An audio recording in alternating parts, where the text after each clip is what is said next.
All right, so what we're about to get into, well, it's an explainer based on a leaked, classified case file. And listen, this is not your average corporate memo. No, this is a deep, deep dive into a massive conspiracy. And we're talking about secrets that were absolutely never supposed to see the light of day. Honestly, this quote from the source file, it just says it all.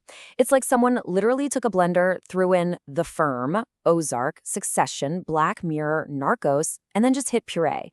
What we're about to unpack is this completely unhinged thriller that mixes boardroom backstabbing, raw cartel brutality, and some seriously scary high-tech horror.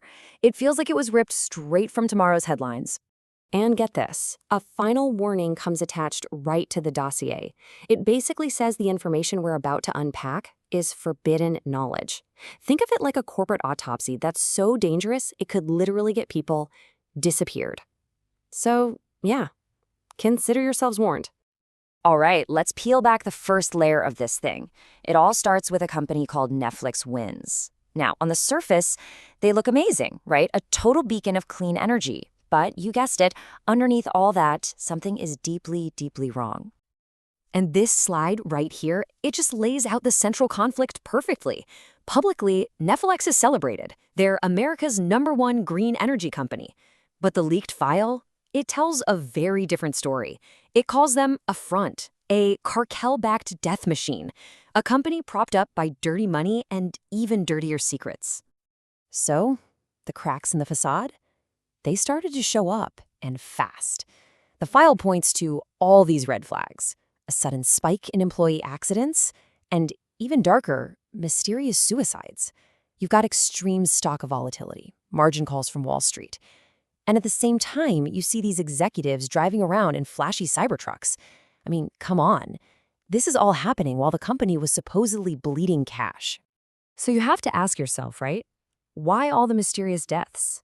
Well, the answer is, it's as grim and calculating as it gets. It all boils down to this really disturbing financial scheme that literally turns human lives into corporate assets. Okay, so the entire scheme hangs on this very real and super controversial practice called corporate-owned life insurance. It has this awful nickname, dead peasant insurance. And the concept is just, it's shocking. A company takes out a life insurance policy on its own workers. Then, when that worker dies, the company, not the family, gets a big, fat, tax-free payout. Now, to be clear, there is a legit version of this. It's called key person insurance, and it's for covering the loss of, a super important executive.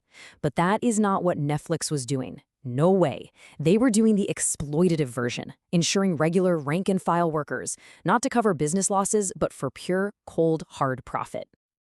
And here's the crazy part. This isn't just something out of a sci-fi novel. The source file actually grounds this whole conspiracy in real-world scandals. We're talking about major companies like Walmart and Winn-Dixie.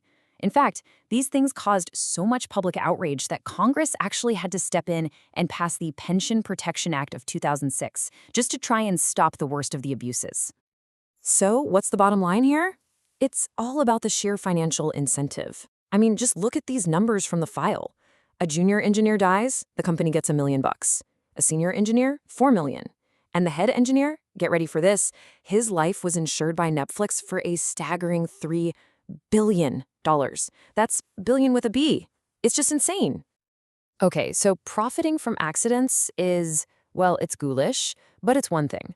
But actually engineering those accidents to make sure you get the payout, that is something else entirely. And this right here is where the conspiracy takes a nosedive into something way, way more terrifying. We're about to talk about the weapon that makes all these accidents possible. So you got to put yourself in the shoes of these masterminds. They had a very specific technical problem they needed to solve, right? How do you stage a perfect, completely traceless suicide that guarantees a multi-million-dollar insurance payout? One that leaves zero trace of foul play so those policies pay out, no questions asked. And their solution is pure tech dystopian horror. It's called the GLW369Z. It's a neural microchip implanted directly into employees. At first, it sounds almost useful. It has modes to boost productivity and ensure compliance. But then there's the third mode, the kill switch. It can remotely flood a person's brain with overwhelming despair, literally inducing irreversible suicidal ideation. It's a remote control murder button. So, how do we know this horrifying thing actually works? Well, the case file is chillingly clear on this point. The very first live test of the kill switch, it wasn't on some random low-level worker. No, it was on their own company president, a guy named Norton Scuizko. His suicide was the proof of concept, and it just so happened to net Nephilex a cool $5 million.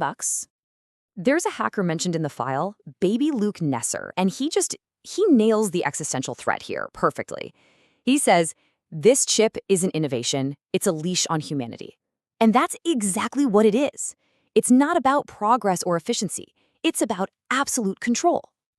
But look, a conspiracy this big, this sophisticated, it's never just a couple of rogue executives in a boardroom.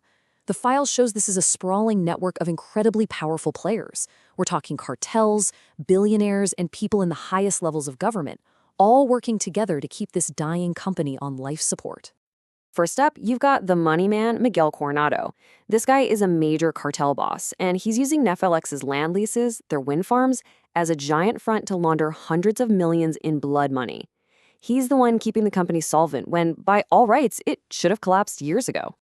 Then you need political protection, right? And they've got it. According to this file, the vice president herself, Marianne Lane, is compromised. She's being blackmailed by Coronado's people with some very explicit tapes from yacht parties. The price of her silence? Killing any and all federal investigations into Nephilex. And finally, there's the billionaire vulture, Jura McCauley. This guy didn't just invest in the neural chip. Oh no, the file alleges he specifically funded the development of its kill switch. And now, he's just circling, like a vulture, waiting for the company to completely implode so he can swoop in and buy the whole thing, including its horrifying tech, for pennies on the dollar. So what's the immediate prize in the middle of this whole mess? $10 million in untraceable bearer bonds, which are basically just like cash. And it's all sitting in the cartel's heavily fortified safe house down in Galveston. Okay, so you've got this massive web of corruption. A cartel boss, a blackmailed VP, a sociopathic billionaire. Who on earth could possibly take all that down? Well, the file introduces the answer. An elite, totally off-the-books Black Ops team known only as the Family. And here's their dossier. You've got Claudia Reid, the boss, Rex Steele, he's the fixer and field lead, Baby Luke Nesser, the hacker. And yeah, he's the one who likely compiled a lot of this file. Priyanka Singh, the honey trap, and finally Knut Miller, he's the heavy. Their mission?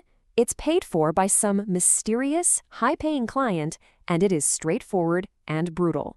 For $5 million, they have to stop the hostile takeover, get those $10 million in bonds back, and make certain people, well, make them disappear. And that brings us to the final haunting question that just hangs over this entire case file. I mean, think about it.